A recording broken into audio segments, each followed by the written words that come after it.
Yes. What's that, Jenkins? Ah, it's the old school report. Found it up in the loft. Was sort of sorting stuff out. Yeah. Yeah. What, you want an overview? Oh, yeah. Master Tweed could apply himself more if he wasn't so prone to being distracted. Ooh, is that a four-spotted footman moth? Yes, and my PE teacher said I was a shining wit. Oh no, whining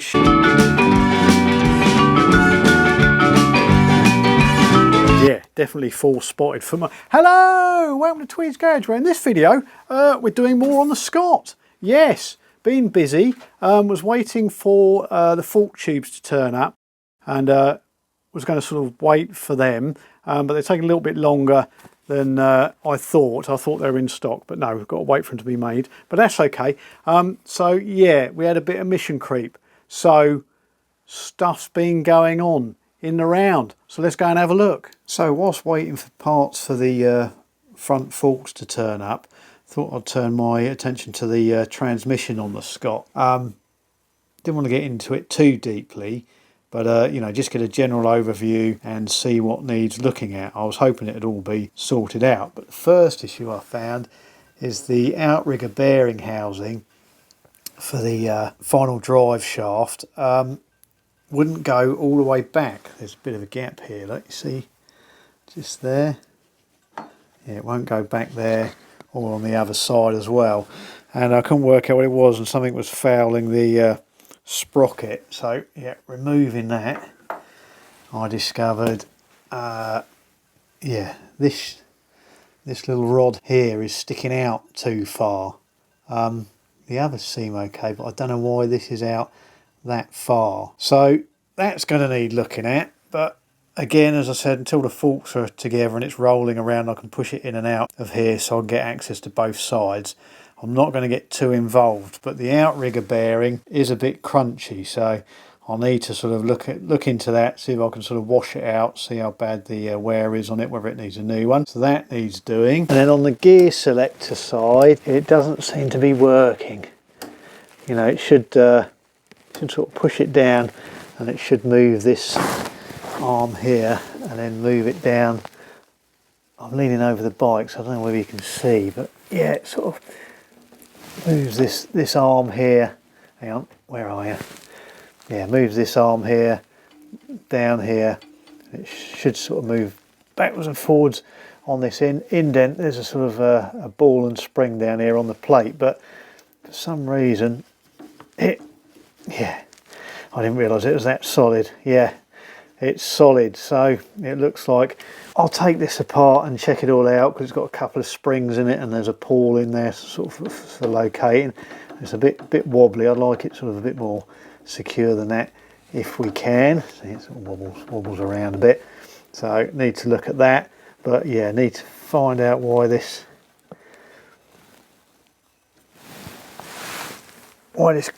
oh, there you go. It might just be stiff, but it, oh, there you go.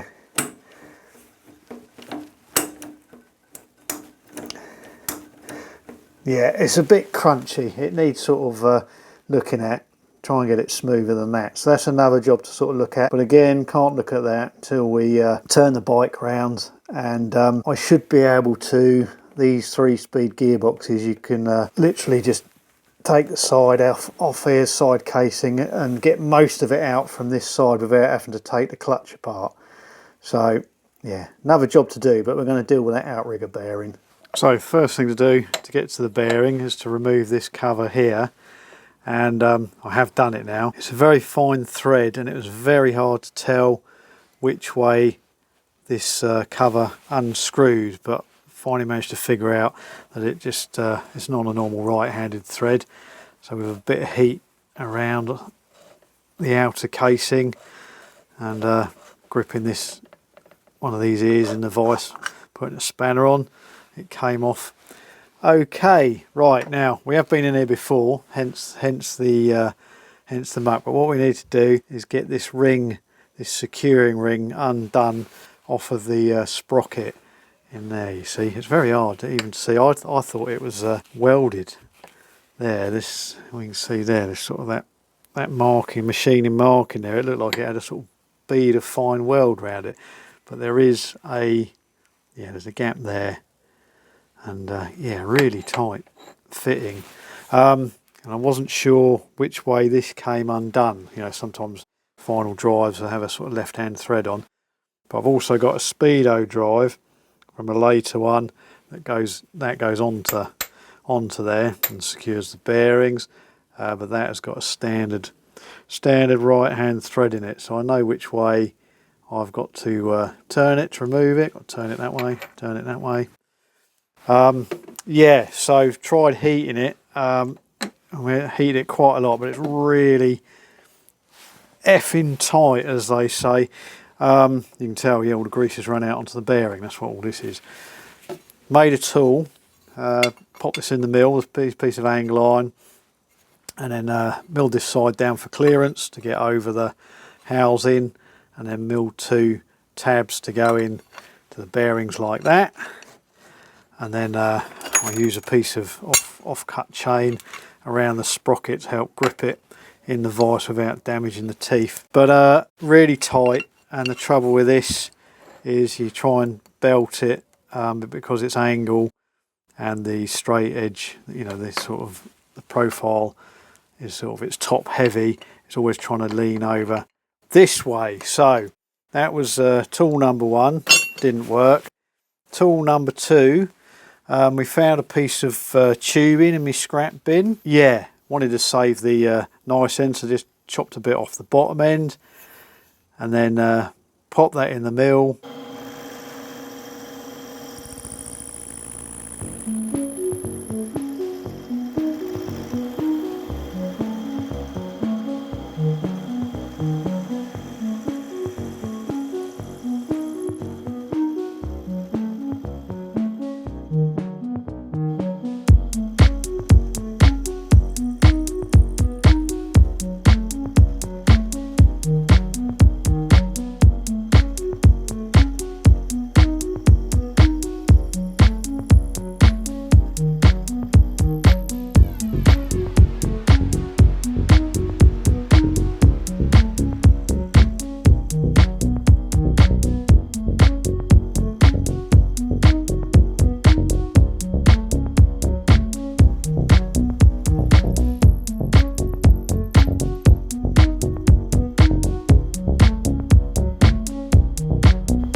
Milled some tabs on that, milled it back, so I had 4 tabs to go into these little slots here.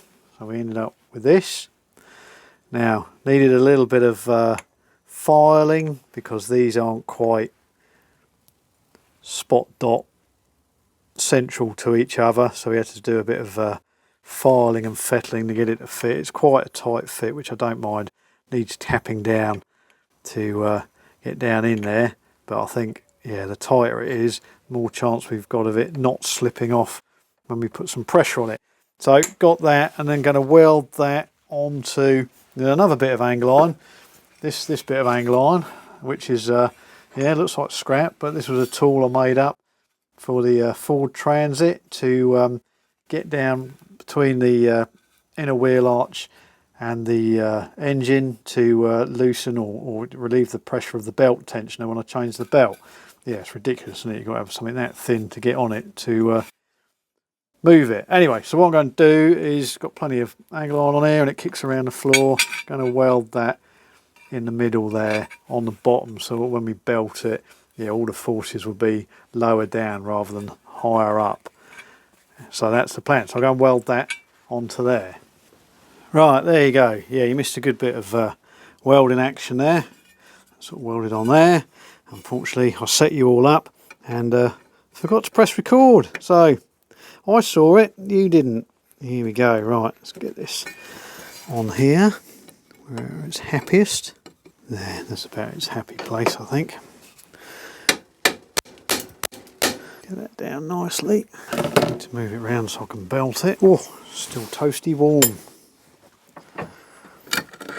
So if I lean on this end and hammer that end, hopefully.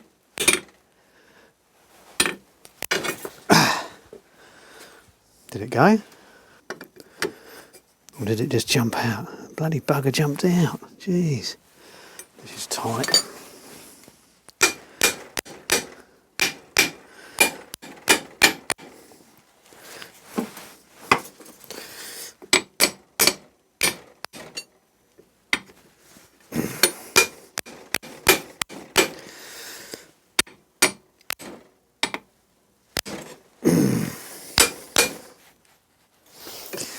No, I think we're going to have to put a lot of heat in that to try and get that to shift.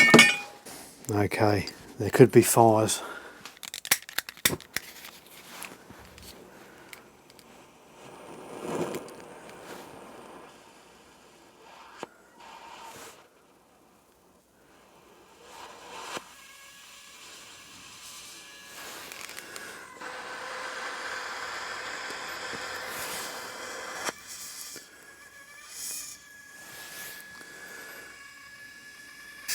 The trick is try and get it off without ruining it.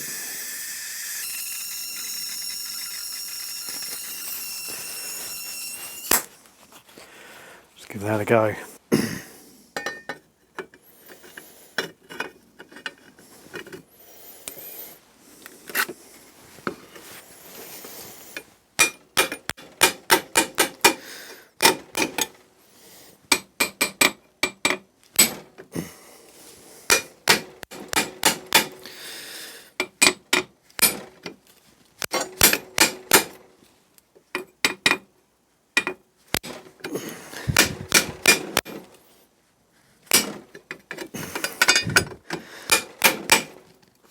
There we go. Gotcha, you bugger.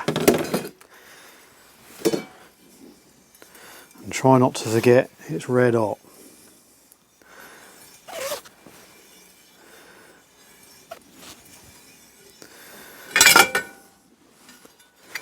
There we go. And yeah, managed to save it as well. We'll dress up a file on the outside edge. Be as good as new. Okay, let's go and put that somewhere I won't stick my fingers on it. Let's give it a little gentle tap. And yeah, try not to touch it too much. It's quite warm. Oh, yeah, that's coming out.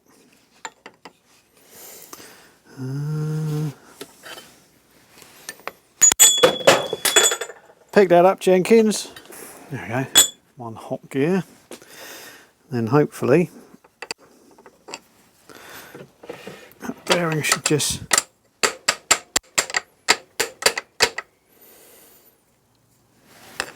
hopefully just tap out the housing.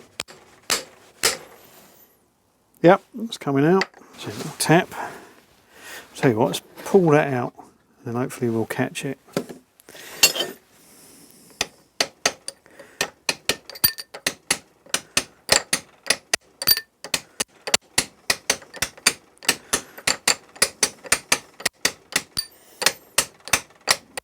Here she comes. There we go. Success on a plate for you. Cool. Whose advert was that? Toasty outside. Fingers, success on a plate for you. Here we go. Housing all okay. Bearing all well.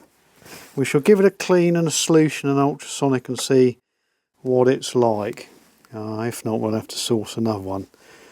Looks pretty grubby in there, but I mean, yeah, there don't seem to be any play on it, so I'm not going to move it.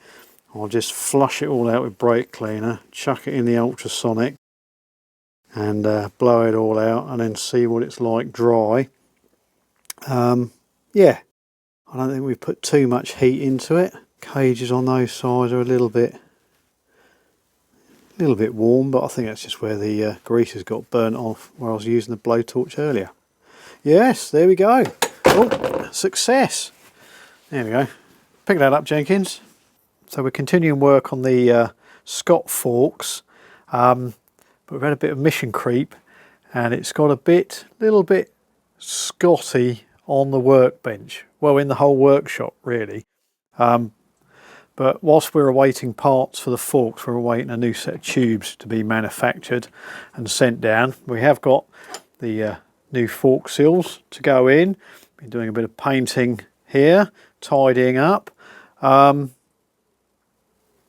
Yeah, I think found a solution for the balance pipe at the top of the forks. You know, I was looking for a small fitting, and I found these. These are 8mm. So yeah, I've only got to take this hole. I think it's about 6.5. It's got to go out to 7mm or 6.8 for a 1mm pitch 8mm. Yeah, I'm not sure whether they got a taper on. They do narrow towards the end, but I phoned up Tracy Tools, who do all the taps and dies, these people, and they sort of hadn't heard of a gas fitting style, what was they call it, BSPF T, like a tapered gas fitting thread in M8. So what I'm going to do is, I've got the taps as well, got a set of taps for it, sort of 8 by 1mm pitch, which is unusual. I think standard is 1.25. So yeah, we've got a full set of taps there. It was easier to buy the set rather than buy them individually. And I think what we'll do, we've done a little bit of an experiment on a piece of aluminium, tap some holes.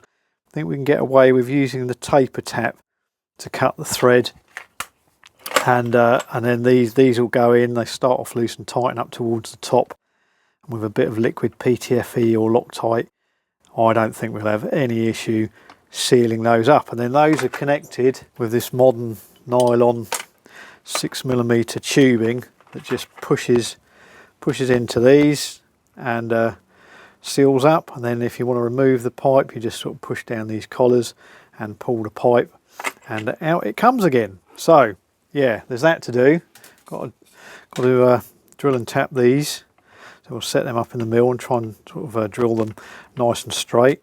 Doesn't matter too much, but yeah, try and get them straight, and then less problems later. So we've got the gear change mechanism here. This is the gear selector lever, and it's associated sort of one-click change mechanism. Need to get that apart, stick it in the ultrasonic cleaner, give it a clean, see if it needs any parts. This one is the final drive outrigger bearing that you just seen me get out. So that needs to go in. I'm just trying to get a load of stuff to put in the ultrasonic cleaner, as it's a big one, and it's better to sort of heat it up and do a load of stuff. So bearings going in there, housings going in there, sprocket, all this assembly's going in there, and any other bits that I can find. So that's on the bench, and then we go the other side of the workshop. We've got the fork tree assembly over there, painted again. Yeah, another little story, tell you about that sometime. So also on this seat, the horsehair is starting to sort of crumble away a little bit. We've got lots of horsehair stuck in the springs and all the rusty stuff. So one thing I want to do is yeah, a bit of a pain. I think it'll be easier to try and unhook these springs, run them over the rotary wire brush, get the rust off, and then when we paint them, it'll protect them a bit. So there's all those to take off and try and keep. I don't know if there's any order to them, but we'll try and keep them in order anyway. Yeah, and this is the horsehair. This will stay in here. The cover's not too bad a condition. A little tear there. We'll see if we can sort of do something to keep that together. Yeah, I hear Ivan's words ringing in my ear about Tiger Seal. You can get new ones of these. I put a new one on the Excelsior over there. But, you know, try and keep a bit of patina to it, as we're not doing it concours. So I think what we can do in this is just layer this. I've got a sort of modern sort of version of this, just a, well, it's actually a decorator's dust sheet, but it's a sort of, you know, a felt made out of sort of rubbish ends and cotton ends and all that sort of thing. I think that just sort of a bit of spray glue and that on top, and then the springs on top of that will just stop all this, you know, all this powder coming off all over the bike. So another job to do. So the next job is to take apart the gear lever assembly. Yeah, wasn't quite sure how this come apart. Thought it was in sort of 3 pieces, an outer and 2 halves in the middle. But looking at it, something needed to be pushed out. So I needed to find a piece of material to make up a tool for this, and had this piece of aluminium here. So I grabbed that and then moved over to the lathe. So pop it in the lathe. First job, face it off so it's got a nice flat finish to it.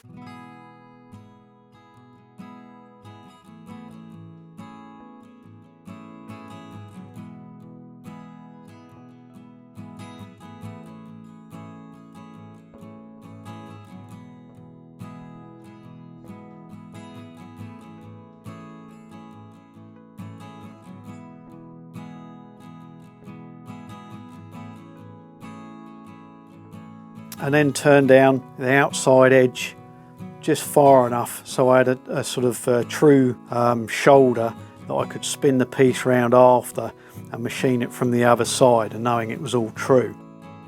Face it off.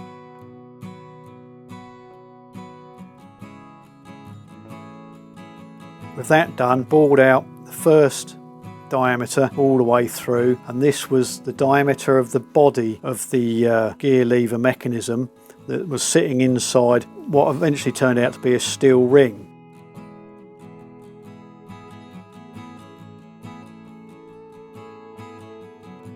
So bored that out down to diameter.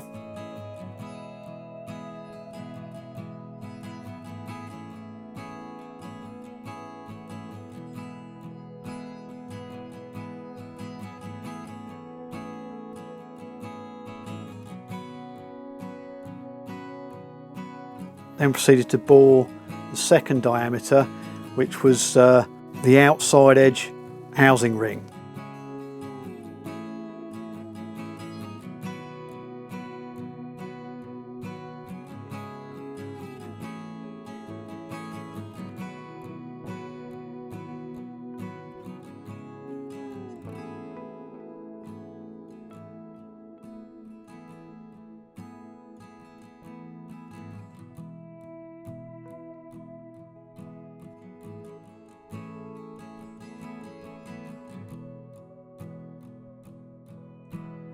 And bored out a shoulder for the ring, the sort of housing ring to sit in. So yeah, we turned it to sort of diameter to just over, so it was a sliding fit, so the ring was a sliding fit in there, or the whole assembly. So with that done, turned the tool post over and then machined in a slight chamfer for when reassembling the unit, because it's got 2 springs that need to be held in place, and then sort of they've got a habit of sort of trying to get out, so sort of have a taper running in so that when you push it in, it will push the springs in to the inner body. It was then a case of moving it over to something solid, putting the assembly in the middle, and hoping that I got it right, that this is how it came apart. Proceeded to drift the spring housing assembly out of the middle. So gentle tapping with the Thor copper mallet, and at first it didn't start moving, but then started to shift and just sort of tapped it all the way through. And once you got it nearly all the way, just a case of pick the ring up and gently push it out. I was sort of expecting springs to shoot out everywhere, but I think because they've been in there so long, they actually sort of held their shape. Yeah, all looked good, but one of the springs was broken, so I'm going to have to source a new set of springs, and I have since found that I can source them through the club, so they will be ordered. So there you go, it worked really well, really pleased with that, and then hopefully just reassembling it will be just as easy.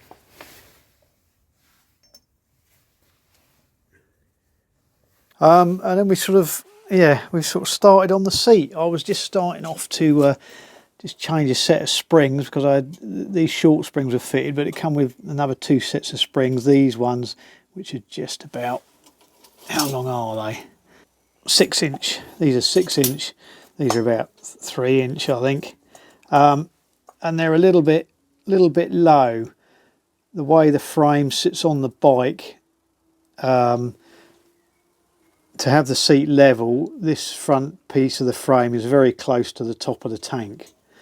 With the longer springs, this opens it up a bit like this, and allows you to tilt it so that this moves away from the top of the tank, which is a good thing. But it was also bolted up right. I don't think it's the original seat for it. I'll take this bracket and show you how it was bolted, but it was bolted like this, and the trouble is it was bolted on the outside, the bolt going through, and that would never work, because you can see there it catches on the top of on the upper seat frame, so that wouldn't work. Well, it's all right, you know, at an extreme like that, but it's sort of, it hits lower down if you went over a really big pothole. And I think it should be mounted inside,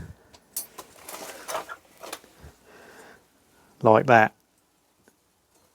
As I said, I don't think this was the original saddle for the bike, so it's a bit of a, doesn't sort of quite, fits where it touches sort of thing, as they say. So I think we can sort of do a bit of bending and forming on these to get this to sit straight, this to come in a bit, to move a bit closer to the mountings on the top of the frame. I'll show you that in a minute.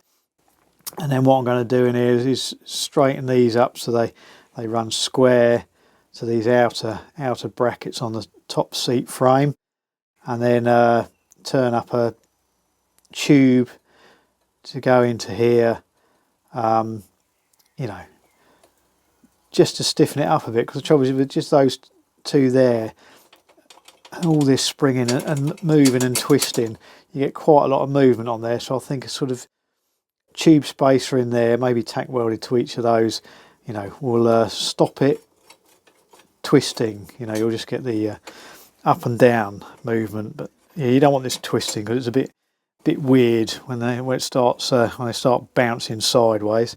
So yeah, we need to do a bit of work on the holes, because as you can see, they're a little bit elongated, so I'm not sure what I'm going to do. I'll drill them out slightly, put the tube in, and then weld it all in, or weld these back up to size.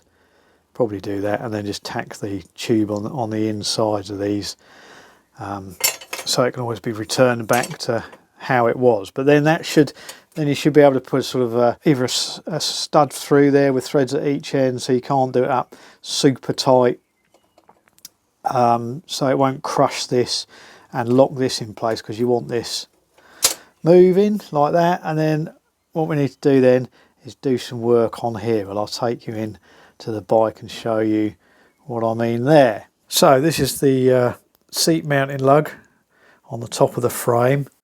And as I was saying, I don't think this was the original seat bracket. I think the original seat bracket sat in the middle there, had a single bit going through the frame there, like the tank, because the tank goes through there. That's the bottom of the tank, and it's got a similar arrangement under here for the seat, for the tank to mount, with a bolt going through, clamping it all together. So I think it was the same on the top, but this is what we got, so I have to make the best of it. And with the shorter springs, what I was saying, with the shorter springs, to have the seat level, of course you've got to move the back of the frame up, and it dropped the nose of the frame really close to the tank, which you don't want. So with longer springs, put longer springs on, I'll have to drop the back of the frame down to keep the top of the seat level, and then that brings this nose of the seat bracket up and away from the tank, you know, just in case it sort of loosens itself and moves, you'll be able to catch it before you damage the tank. What it also had was, I only find one of them at the moment, there's these spaces in here, like this, one each side, to take up the gap in the middle of this frame where this was bolted to the outside of the upper frame. But I think with it bolted on the inside of the frame, so it's actually moving like a hinge, like it should do, we'll be able to sort of bend this in a little bit, maybe not all the way, but enough to close that gap up a lot and make some slimmer bushes to go in there, and also, yeah, try and match this circumference here as well, because they, you know, they step up quite a way. Really don't need to. Yeah, so turn some bushes up because these holes are bigger than the hole in these frames. Yeah, but these bushes match that. Takes it down to the same size as the hole through the seat frame. So yeah, so that's the plan. So bit of bending and forming, and then like I said, turn up a tube to go up the top to make the hinge end a bit sturdier, and also turn up a spacer to drop in between the two frame lugs here, you know, because the original seat went through this. The trouble is you can sort of see this one's moved in just to touch up the top edge. So yeah, it needs a spacer in there, knocked down in there to sort of level this back up again, and then when you bolt it up, it's, you know, it's not going to squeeze the frame, it's all going to clamp down nice and tight and hopefully stop me from shifting around when we go over a bump. Oh, I found the other spacer, and this was the bolt that was holding the seat on there.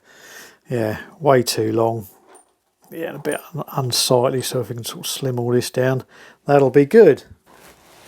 Okay, so been busy on the lathes. We've shortened the bolt, so it looks a lot neater. Made the two shouldered spacers for the outside of the frame, two stainless steel washers, found a decent nut to go on. This is the spacer to go in the middle of the frame, and then this is this sort of spacer or hinge end for the end of the frame up the top there. So let's stick it on the bike so you can see it.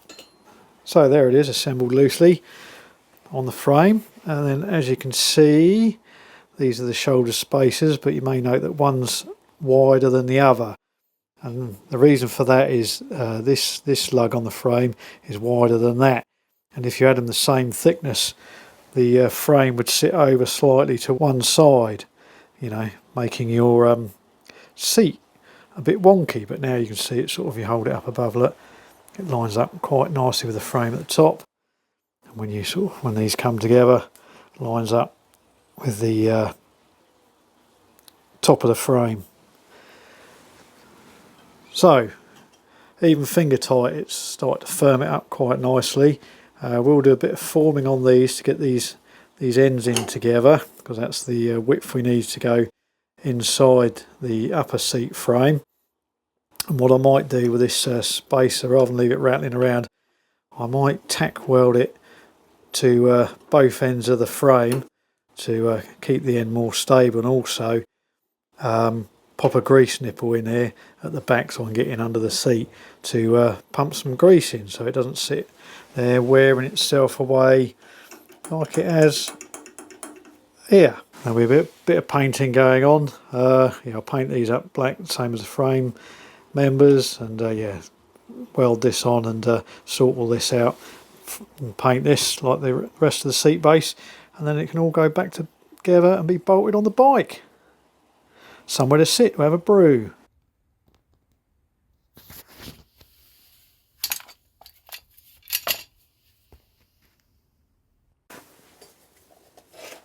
Okay, so I've got the springs out from the seat frame. Yeah, they were in order till the dog come in and knock them all flying. So I've got to sort of sort through them, but I think you have 2 or 3 short on each side, and then all the others are roughly the same length.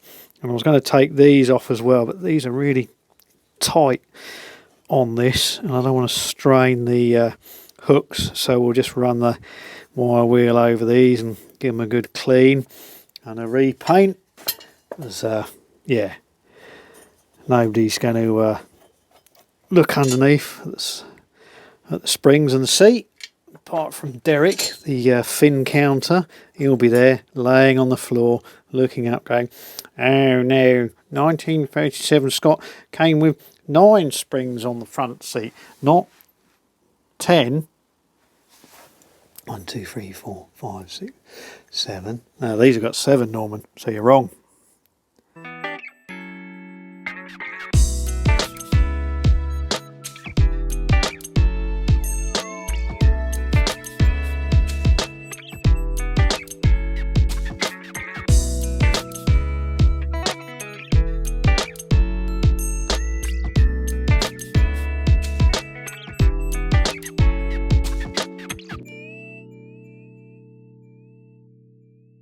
So I've got a decent bolt to clamp the seat to the frame, but it's missing a decent hinge bolt for the nose of the seat frame. So yeah, on the lathe, turning one up. So this is the bolt turned up, and this will be the nut in here. And these are 3/8 BSF. So yeah, just need to finish these off with some flats, a bit of profiling, and yeah, and then part this nut off, and then we can get the seat back together.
There you go, there's the saddle mounted back on the bike. It's all nice and secure now.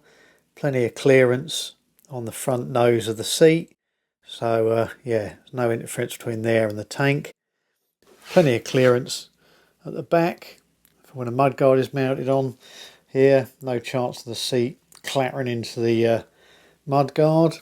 And if anything, the back could come up just a touch, because when you sit on it, it's going to go down anyway. But yeah, that sort of worked out really well.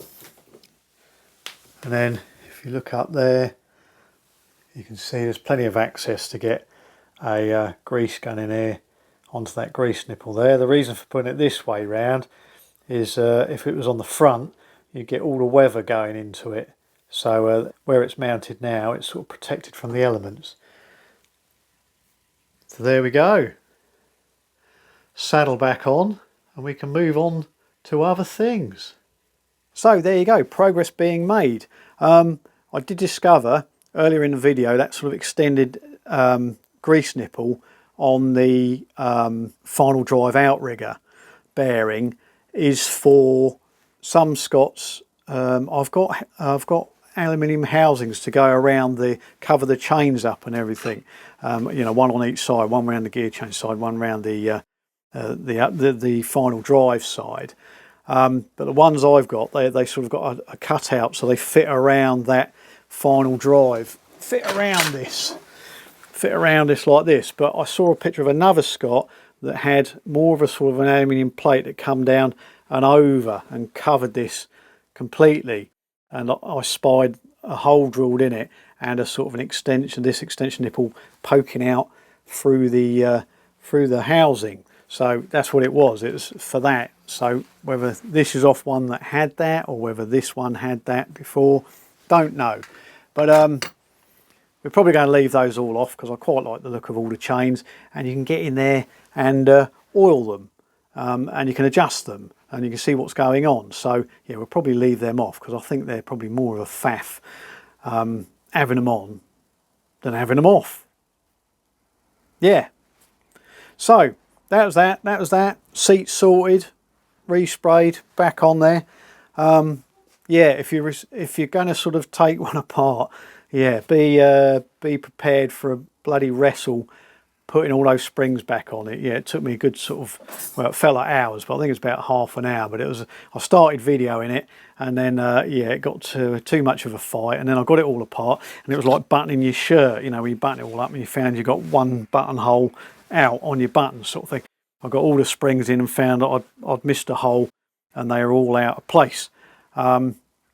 Yeah, so I had to start again. So I stopped the video and started again, and then I couldn't find one spring, looking all over, and it just rolled under the lip of the tray that everything's sitting on.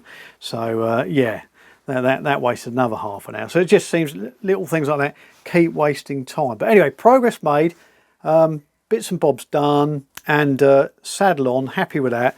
Yeah, I think that'll be good, and it's nice and secure. So I've got to get on and repair the saddle. So I'm going to go and do that now, and I'll see you next time. All right. I hope you enjoyed the video. If you did, give us a little like, and if you want to see more, subscribe. And what else? Oh yeah, tell your friends if they're interested in this sort of thing as well. Spread the word. All right. See you next time. All right. Cheerio. Yeah. What's that, Jenkins? Oh, you've got your school report. Let's have a look.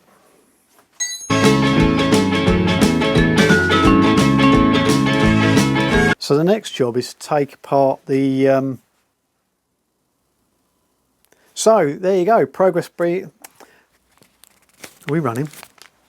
So the next job is to take apart the, yeah, definitely sport. Yeah, definitely 4 spotted.